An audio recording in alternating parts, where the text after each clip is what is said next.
I'm Tom Lippincott, and welcome to Bossa Nova Bass-ics. Today we're going to be talking about a short subject here of playing bass line and chord accompaniment together on a Bossa Nova rhythm. So the first thing we're going to do in example 1 is just talk about a basic Bossa Nova bass line, and it's actually pretty simple, deceptively simple.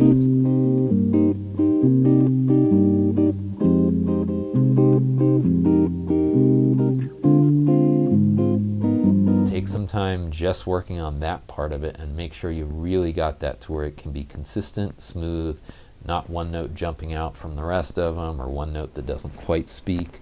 Make sure you've got that real consistent. So if you look over here on page 2, I've got shell voicings listed first with the root on the 6th string, then with the root on the 5th string.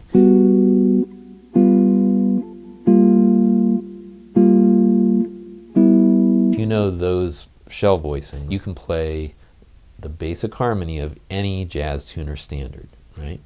And the other reason we're learning those is because they work really well to be paired with bass notes. That's what example 5 is about, is taking these basic voicings and adding a few different possibilities for color tones.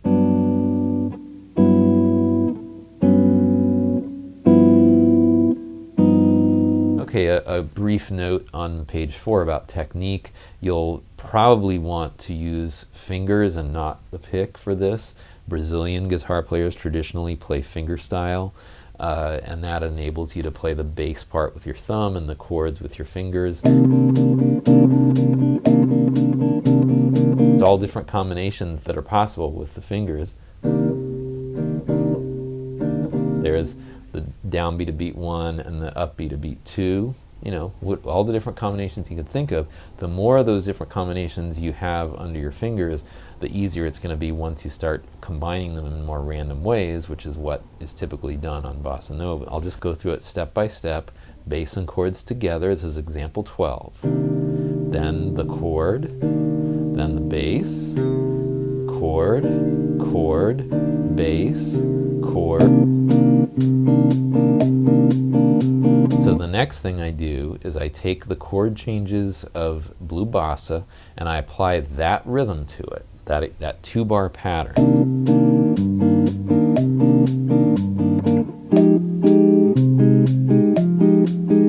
Okay, so now once you can play that exercise as I wrote it out, fluently, comfortably, make it feel good, make the bass really even, nice, and the chords in time and syncopated and even and connected feeling, then you can work on playing some variations on that.